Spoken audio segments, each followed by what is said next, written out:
everybody. This is the GamePlan P show. I am GamePlan P, Pat Hardy, and with me this evening, I got an extremely special, extremely exclusive guest for your viewing pleasure this evening. We're not going to delay this process any further. We have the top dogs in HBCU college football with us. This is the general manager, GM of the South Carolina State Bulldogs, Troy Johnson. Troy, we thank you for bringing this on this evening. We're so excited to have you. Let's go ahead and jump in. Introduce yourself. Tell us where you're from, and then we'll get right into the proceedings this evening. Go Dogs. Yeah, Pat, man, thank you for having me on. My name is Troy Johnson, as he said.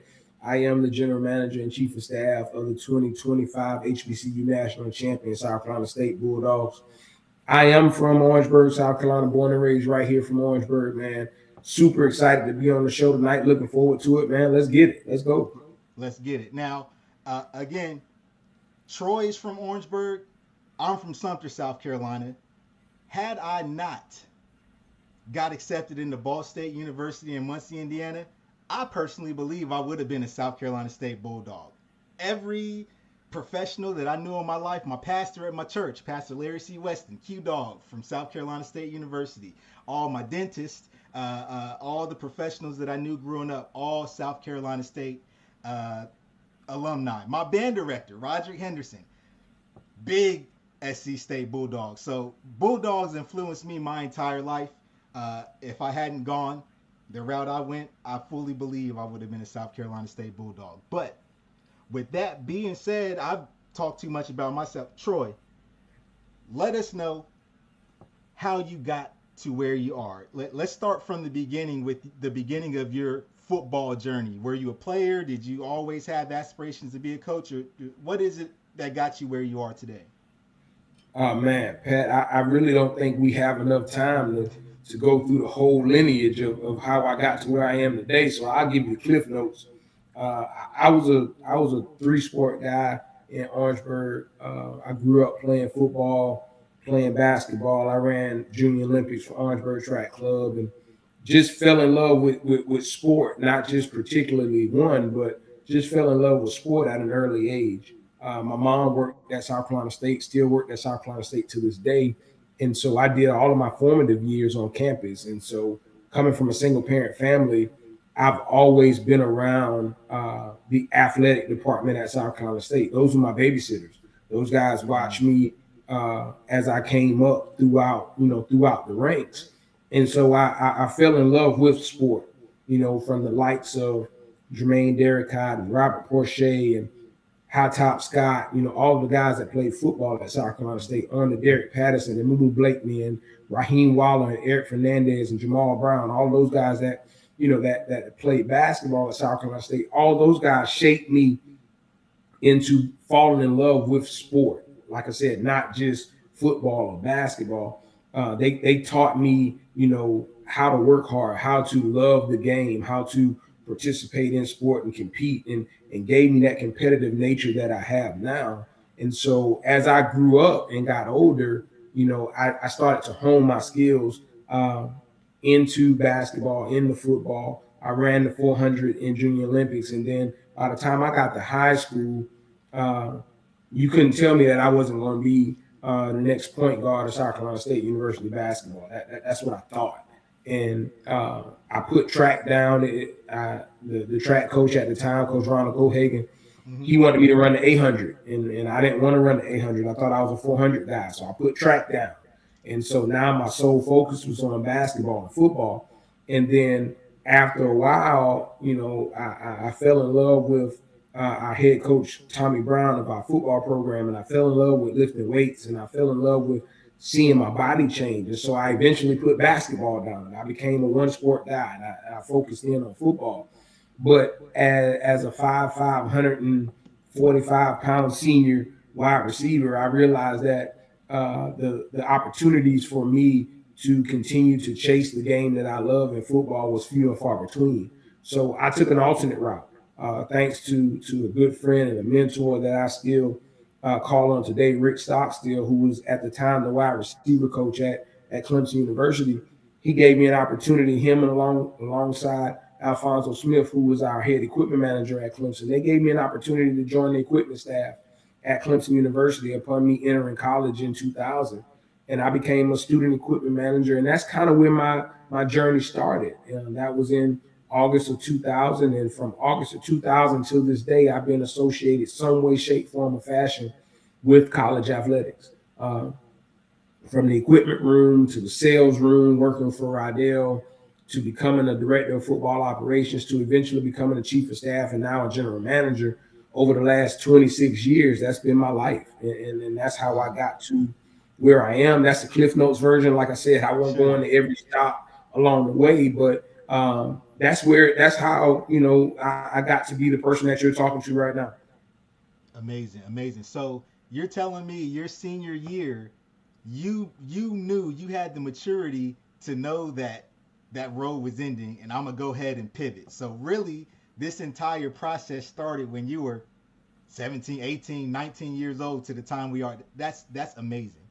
Yeah, man. I'm a realist. I like to call myself that, and I like to see the glass half full versus half empty. So at the end of the day, I knew that there wasn't a whole lot of opportunities for someone of my stature, right?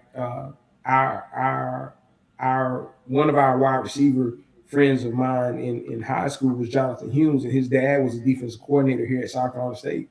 Mm-hmm. And Coach Humes always came to practice to watch John, but he also watched us, being his friends and his teammates. And he always told me, he said, Troy, you have a really, really good knack for football. You catch the football with your hands, you run decent routes. You really aren't that fast, but you are a possession guy. You can catch the football. You're not afraid, that sort of thing. But the one thing that he said to me that stood out was I wasn't that fast, right? So at 5'5", you have to have something that separates you from the other guys. Correct. And that if you're not going to be mighty in stature, you need to be mighty in speed. And my speed wasn't top tier, and so I didn't want to become a walk-on. I kind of had friends that played college football that I was around, and so they kind of showed me early on the difference between scholarship guys and walk-on guys, and I didn't want to be that. I didn't want to be the guy that have to go take all of the reps on scout team and get beat up every time you get thrown into a one-on-one tackling drill or something like that. I didn't want to be that guy, right? And so I decided that I was going to take a different route. And Coach Stock gave me that opportunity. Coach Brown, my high school coach, he said it would probably be a good opportunity for me. And God bless his soul, David Norman, who was my position coach and offensive coordinator, he said it as well. He was like, Troy, you're too smart to not be involved in college football at some capacity. So I listen to those guys, and I'm appreciative of those guys to this day, because they put me on a path that eventually will set up my the rest of my life. Here we are today. Amazing. I just got I got to triple back to that because me and my team work with athletes. We'll have 5'8", 240-pound offensive linemen going to Clemson prospect camps thinking they're gonna get seen, right? And I wish that those kids had people like your coaches and the people who showed you the way around, because it'll make conversations that we have today a lot easier. So that's amazing. So to many of our viewers, to a large portion of our community, the term general manager is still fairly new in college football to them. So kind of explain how you ended up as general manager of the South Carolina State Bulldogs, and then explain what it is that you actually do for SC State. Well, it's simple, man, how I ended up here. I ended up here based on relationships. Like that's the honest to God truth. I came back to South Carolina State in 2024 when Coach Chendisberry got hired and he assembled his inaugural staff. And I came on as a chief of staff and the director of football operations, excuse me. And so we developed a relationship from the start. And we knew each other kind of in passing, had some conversations prior to 2024. He's really good friends with one of my best friends in Willie Simmons. And so he kind of painted the picture and made the bridge for me and Coach Berry to kind of meet. We're both members of the greatest fraternity known to mankind, Omega Psi Phi fraternity. So it made it easy for us to kind of hit the ground running in 24. And so when I left at the end of the 24 season to go to FIU, to link back up with Coach Simmons, Mm-hmm. me and Coach Berry never lost contact. We kept in touch. We talked once a week, maybe twice a week. His wife and my wife kept in touch. It became a family type of environment between him and myself and my wife and his wife. And so we stayed in touch. And as the season progressed and as things started to unfold both on my end and his end, uh, he saw the need because he would started to have conversations with his players about revenue share and Mm-hmm. all of those type things. And it was taking time away from him being the coach that he wanted to be. And so at the end of the season, after they won the MEAC championship, kind of in between the MEAC and the Celebration Bowl, we touched bases. And he kind of presented an opportunity to me, uh, told me to take some time to think about it, don't be in no rush and, run it by my wife and run it by Coach Simmons. And him and Coach Simmons had already talked. They talked just about every day or at least 2-3 times a week. And so me and Coach Simmons sat down, we talked about it. Me and my wife sat down and we talked about it. And I took a trip to the Celebration Bowl, not only to talk to Coach Berry about the possibilities, but to just support him in the program because I was still a fan. Like I said, I'm a Bulldog through and through. I grew up on campus, so I'm always root for South Carolina State, unless I'm working for a program that playing against them. But at the time, I wasn't. So it was hell, alma mater, get up for the Bulldogs, that Sure. weekend. And so I took a trip to Atlanta and witnessed probably one of the greatest football games that I've ever seen in person, for overtime national championship game. And Mm-hmm. just the camaraderie, just the love that was expressed to not only me, but to the entire Bulldog Nation throughout that weekend that I spent in Atlanta. It made me realize that I missed something. I missed the camaraderie. I missed Bulldog Nation. I missed the love, and I missed everything that goes along with being a South Carolina State Bulldog.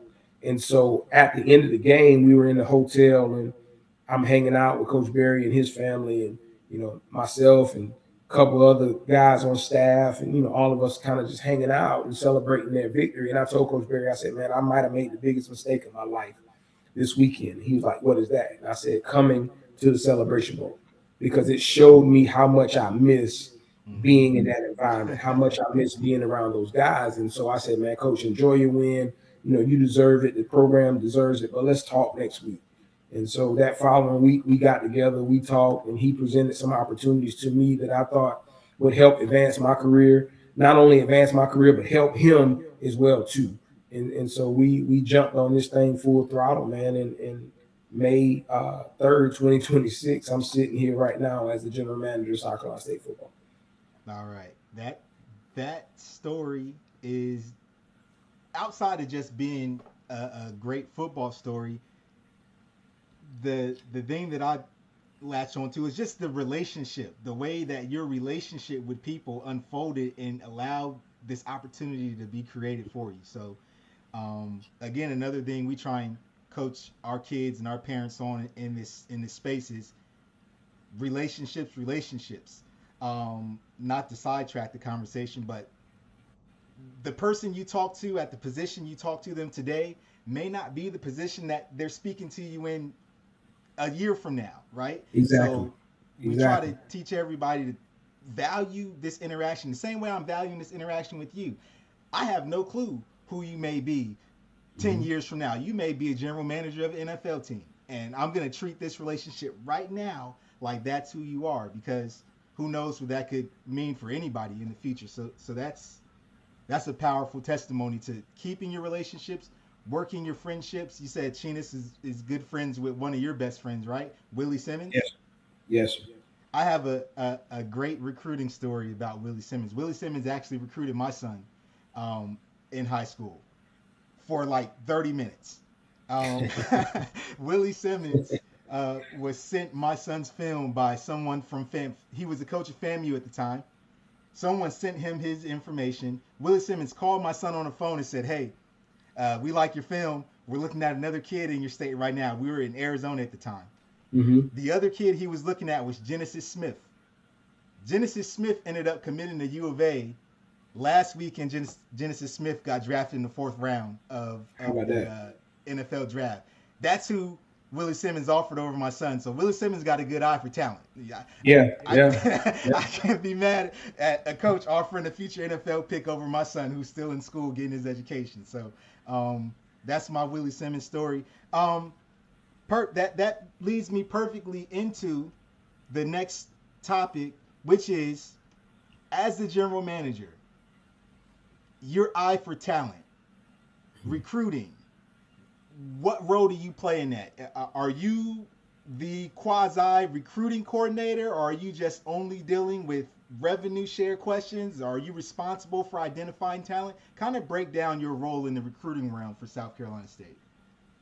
That's a great question, man, and I appreciate you asking that because a lot of times people don't really understand the difference, right? And so, to your point, no, I am not the recruiting coordinator.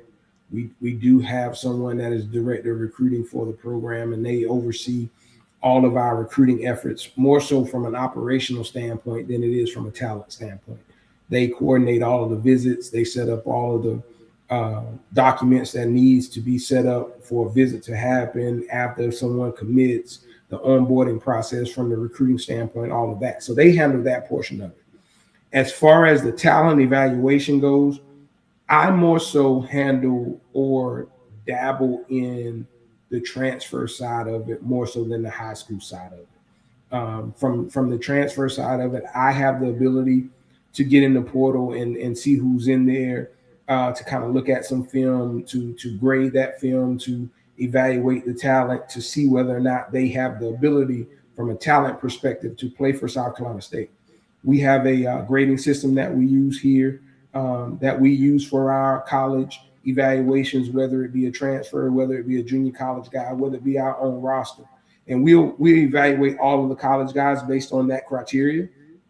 And then I'll just pass that information along to our staff.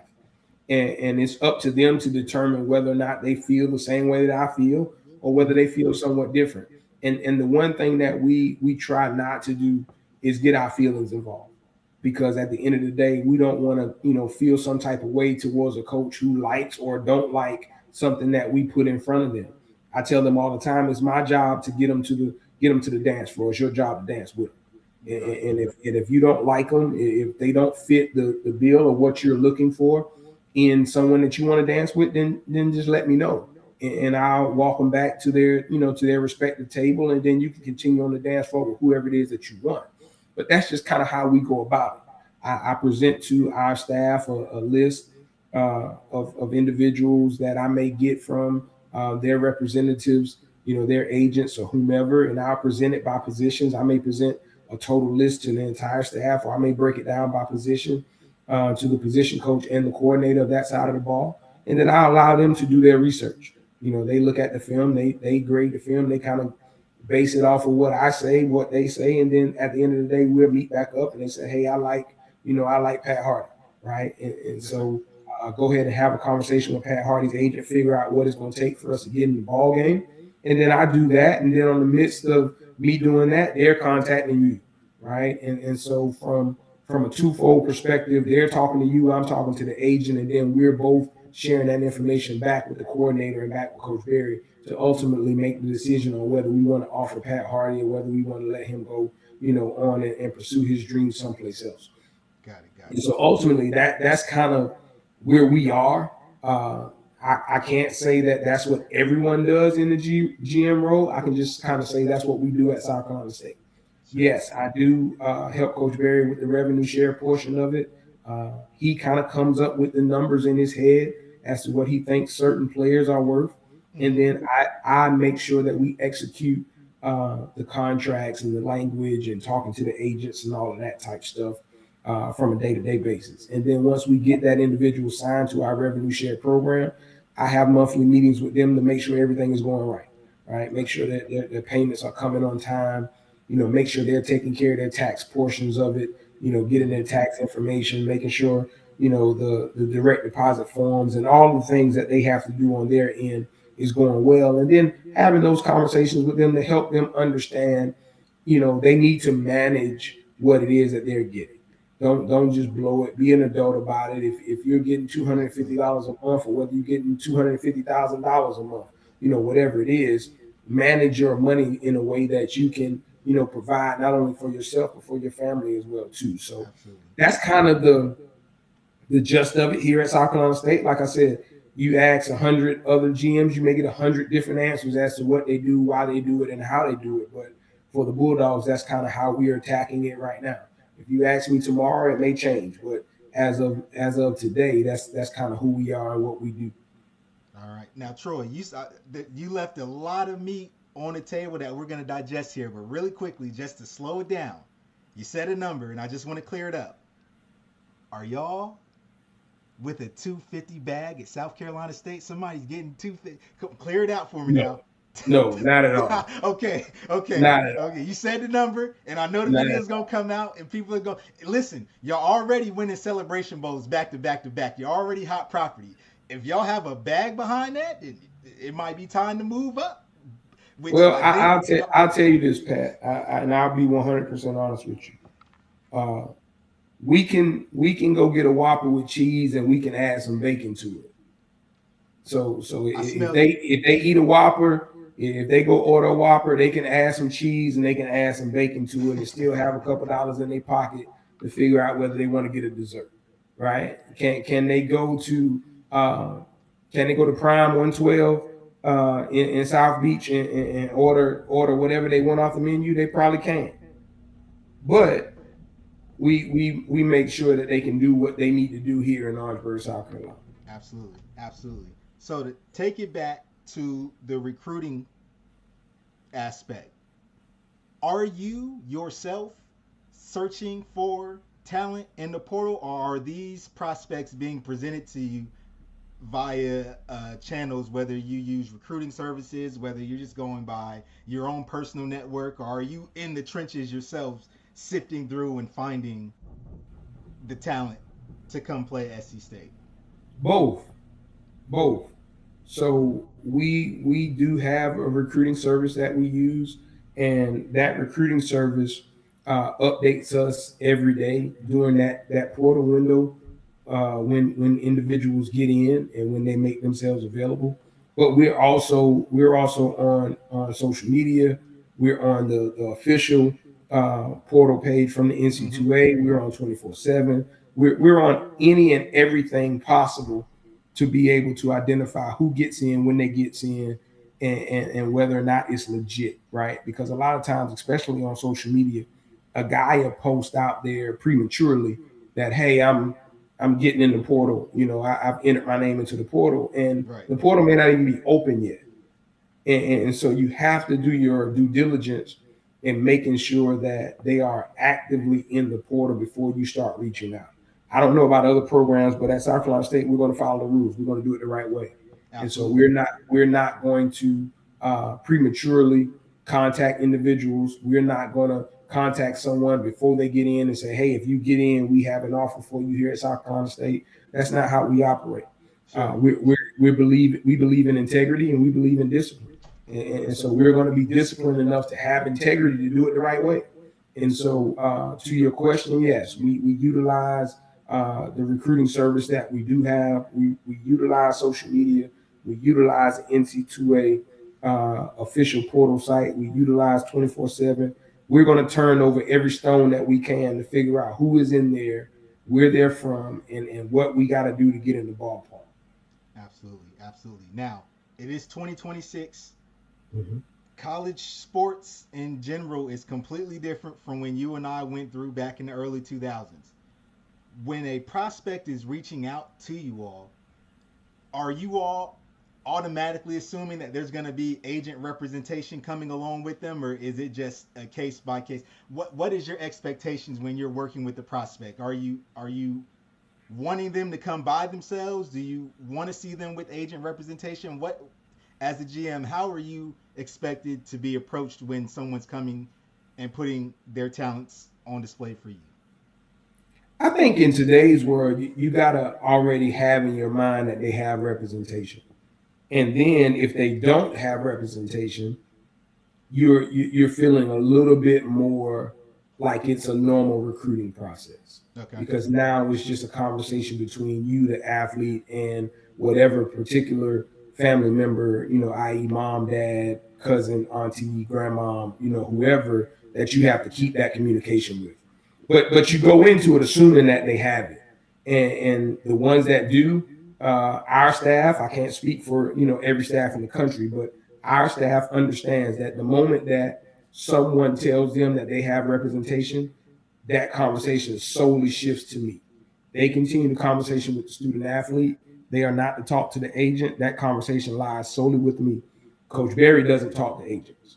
I'm the only person that talks to agents. Coach is old school in that regard. He wants to develop a relationship with the student athlete, Mm-hmm. and our coaches develop the relationship with the student athlete.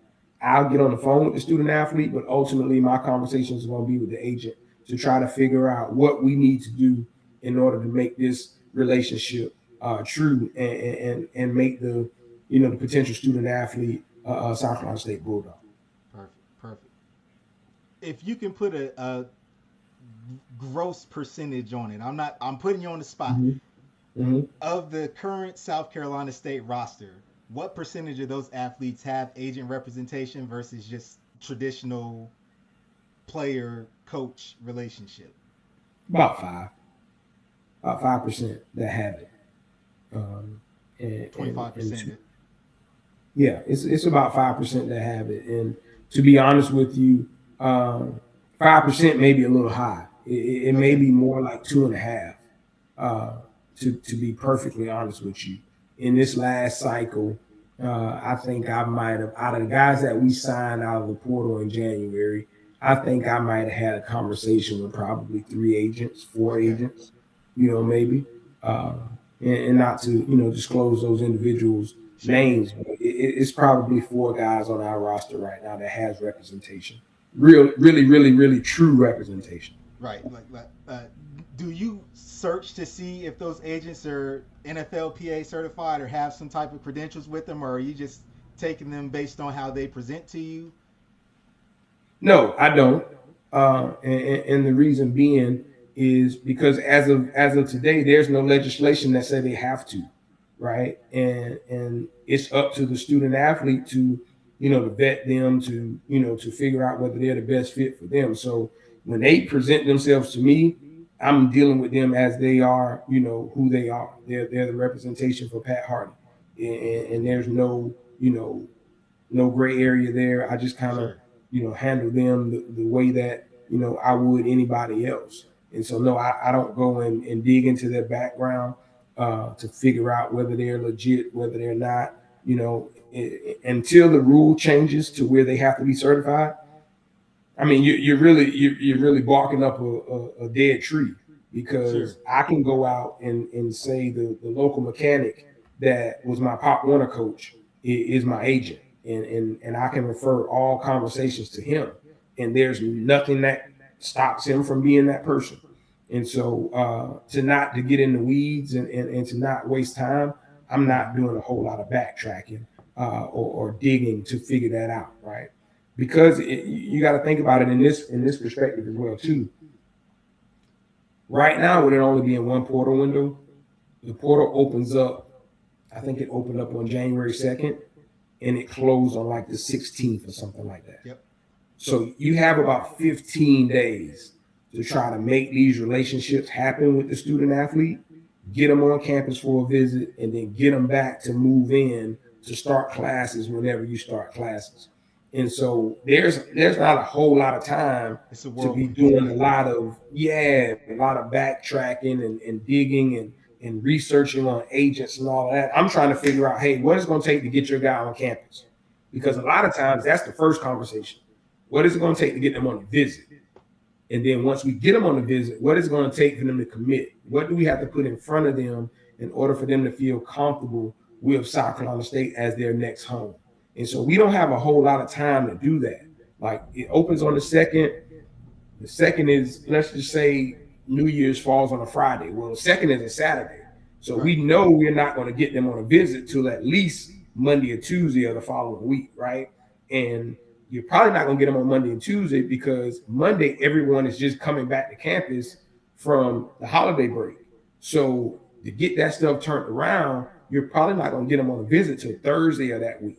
So I don't have a whole lot of time from Saturday to Thursday to figure out whether you're credible or whether you're not. Like I'm trying to help develop relationships with Patrick. So by Thursday, I can go pick Patrick up from the airport and we can get him in Orangeburg and get him on a visit and then have him gone, by Saturday within hopes of getting him back next week to start classes. So I don't have a whole lot of time to spend figuring out whether agents are legit or whether they're not. Because at the end of the day, the deal that we do, the scholarship that's signed, if they are going to receive revenue share or whatever, that's going to be done between South Carolina State football and the athlete. Correct. It's up to the athlete to deal with his agent. I don't have any dealings with him after we get him in the boat.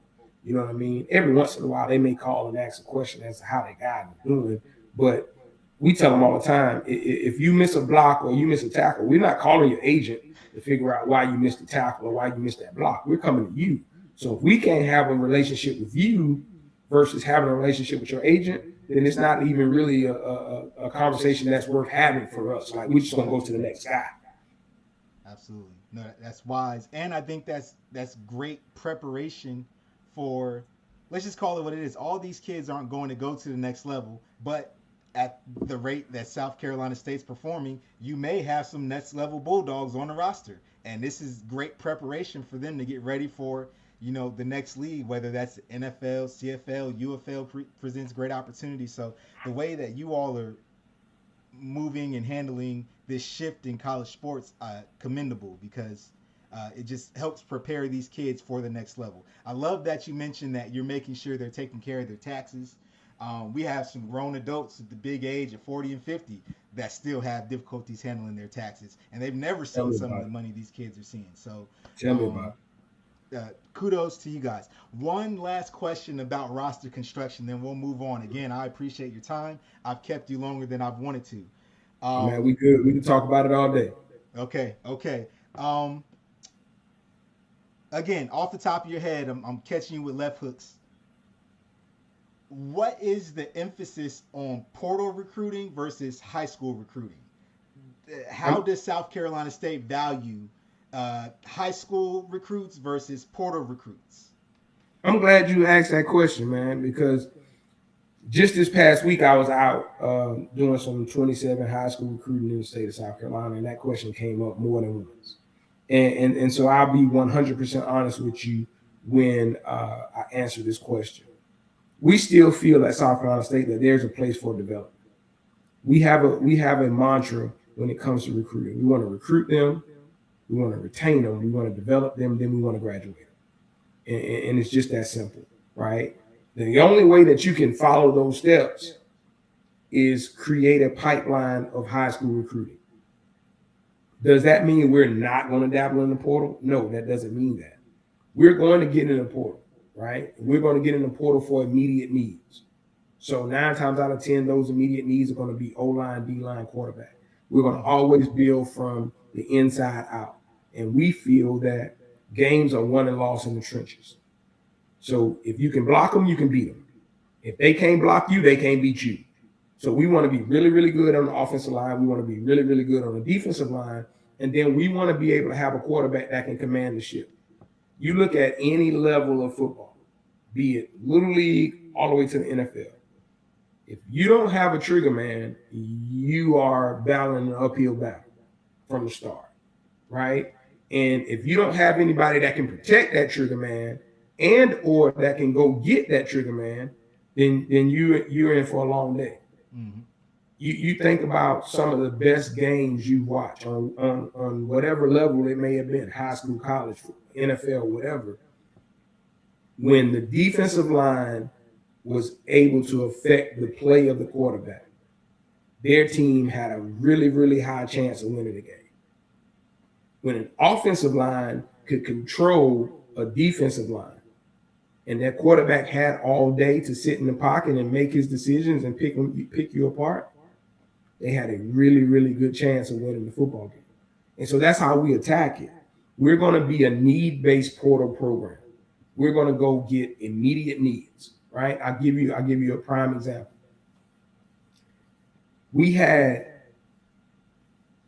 I'll go back to 24. 24, we had the 1, 2, and the 3 top receivers in the Mid-Eastern Athletic Conference. Caden High, Justin Smith-Brown, Ian Nodge caught him.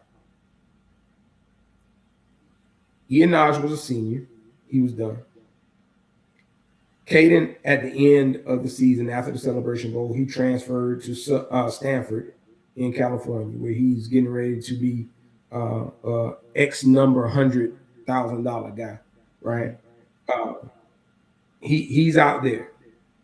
Justice Smith Brown came back after receiving his extra year of eligibility, practiced in the spring, and then he left in the spring portal window and went to West Virginia, right?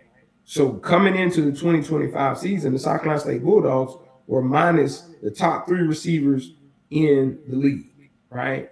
Mm-hmm. Preferably one of the top 3 combinations in FCS football.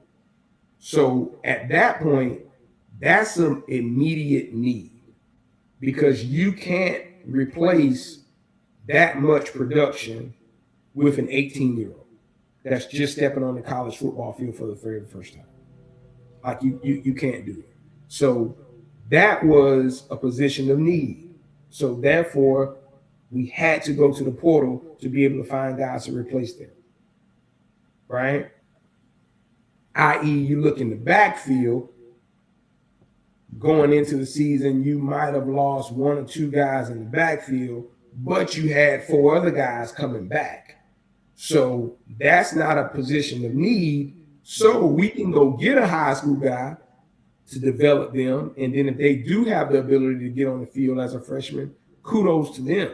Mm-hmm. But those positions of need, you need to go get someone that's, 1, that's already seasoned, 2, that has some college snaps, that know the speed of the game, their body are built for the banging that it's going to take all year. Because you think about it, they're going to be playing against somebody that's 23, 24 years old.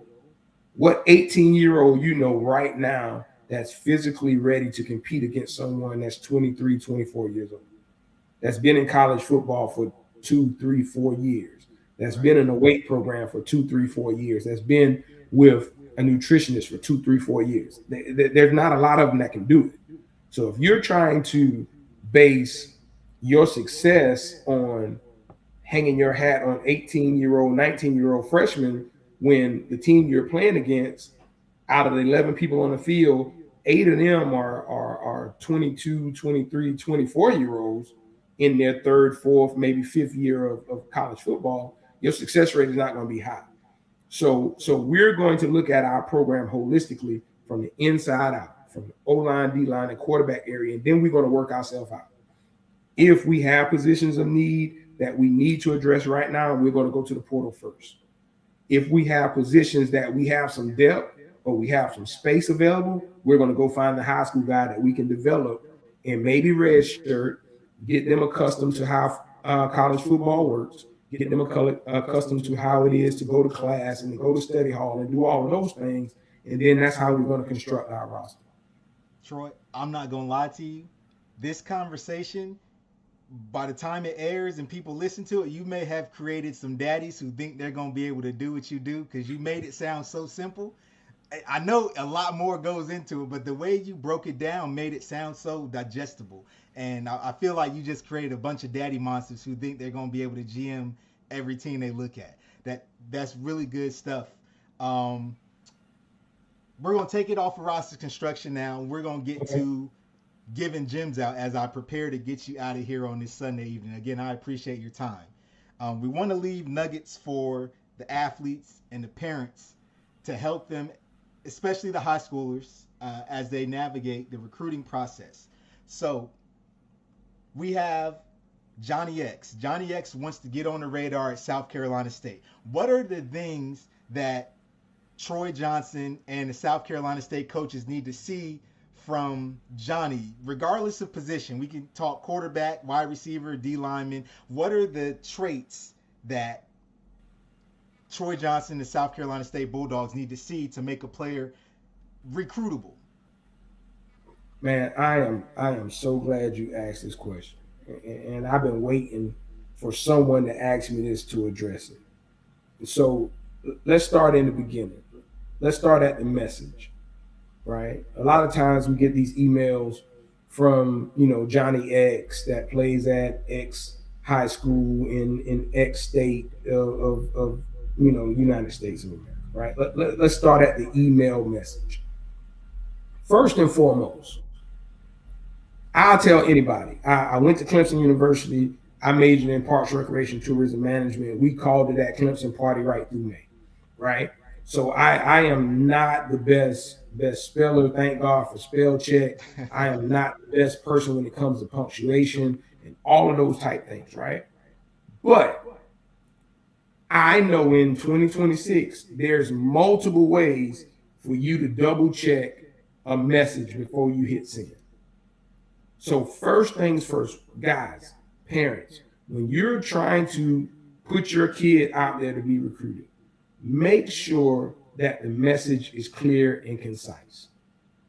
Anytime there's misspelled words, there's run-on sentences, there's paragraphs that don't make sense, it's automatically going in the trash. Automatically. And it could be Ray Lewis the fourth, the best linebacker in the country.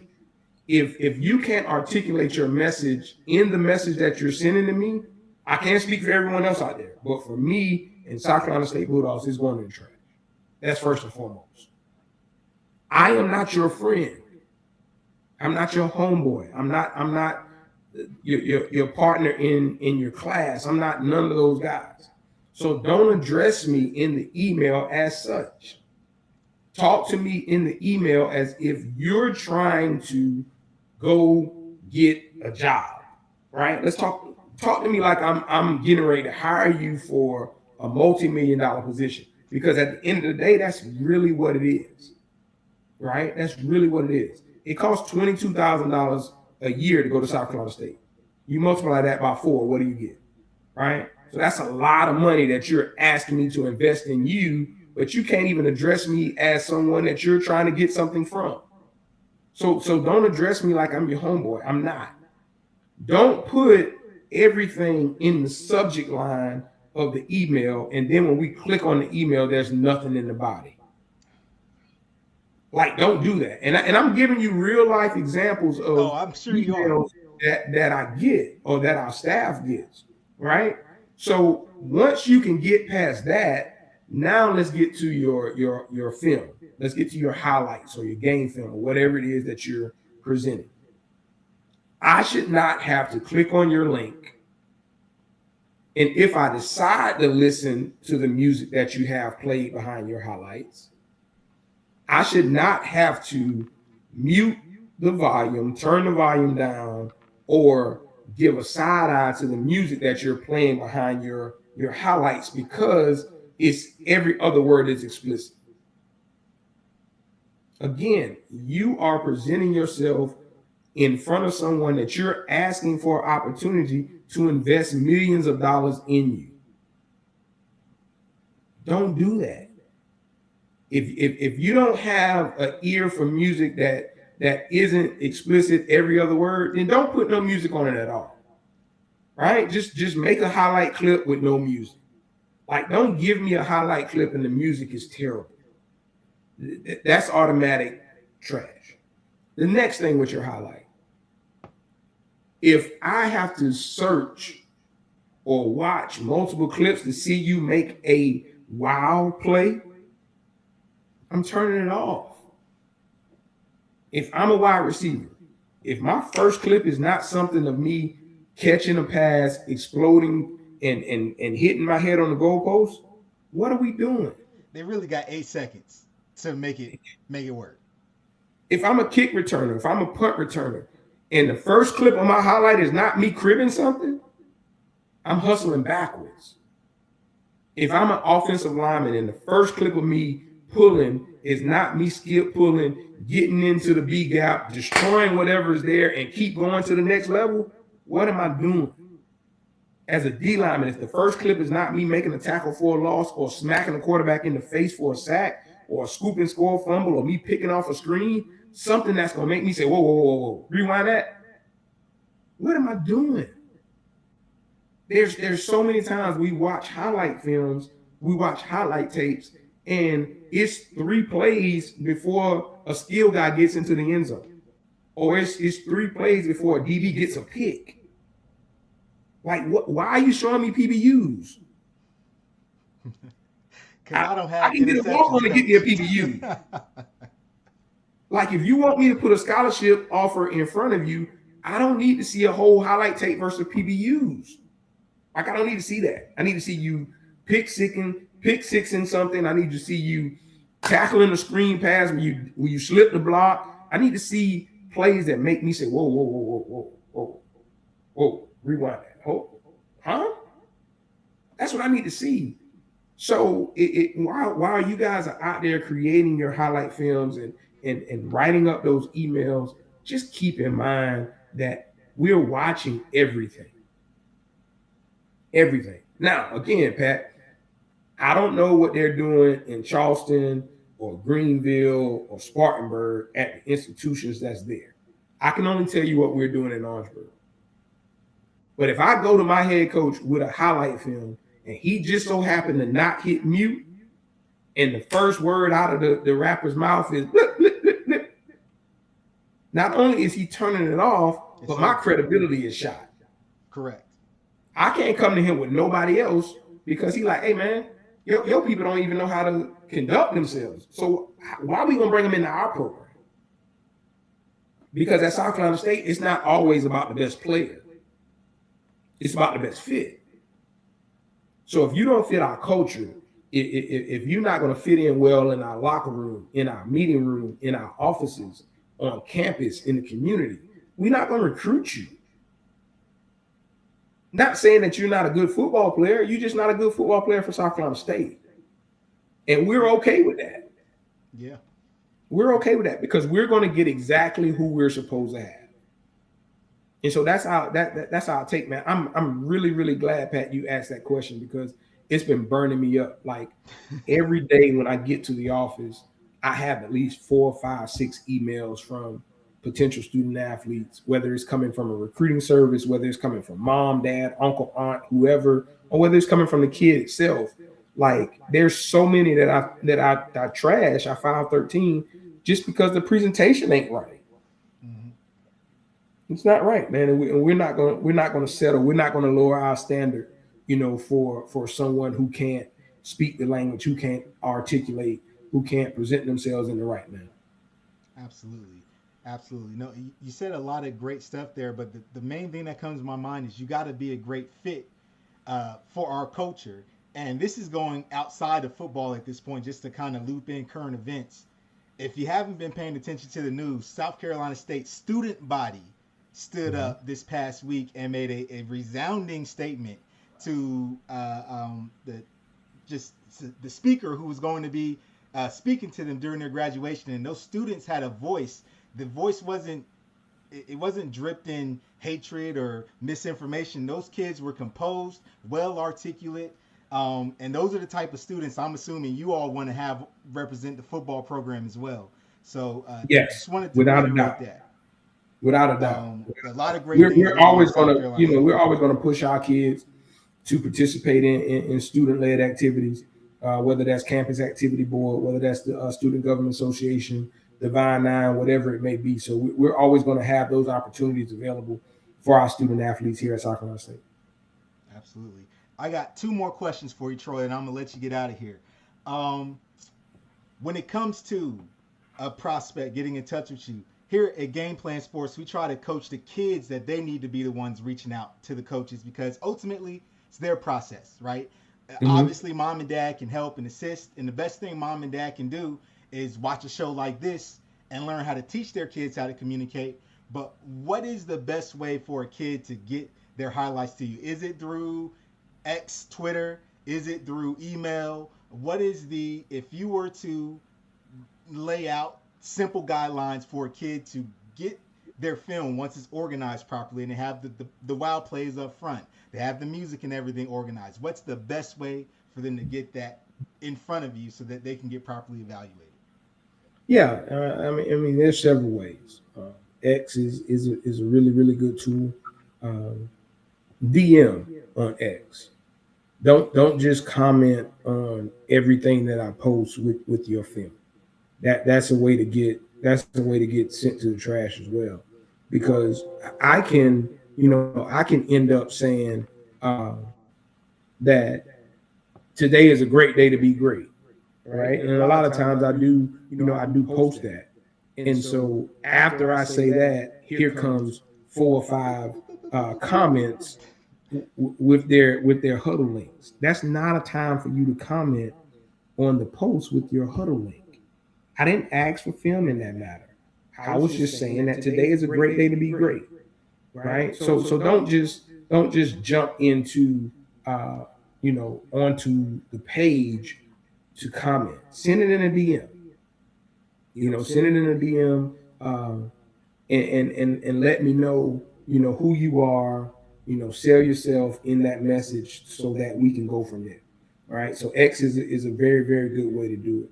And email is another good way to do it. With the proper heading in the subject and all of that type stuff. Uh, that's another good way. And then anytime that you know someone that knows someone, word of mouth is another way. Hey, Pat hits me up and says, "Hey, man, I got this kid in my hometown that's eyeballing South Carolina State. Here's his numbers.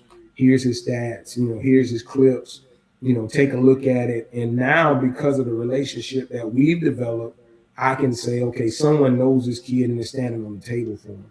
And so now I can go look and do some things like that. So those are probably the most advantageous ways to get it to us. Beautiful, beautiful. Um, Honestly, we could go on for days and days, just talking about this because this is clearly what you do. I love to do this. I love to assist people. I love to help kids get and realize their dreams at the next level. But Troy, I really appreciate your time. Um, if you don't mind, I know you just mentioned X and Twitter. If you want to drop your handle, I'll make sure to put it as a blur when the video goes out so that they can find you on social media platforms, preferably X, because I know that's where a lot of the recruiting goes on. Um, just let everyone know where they can find you at.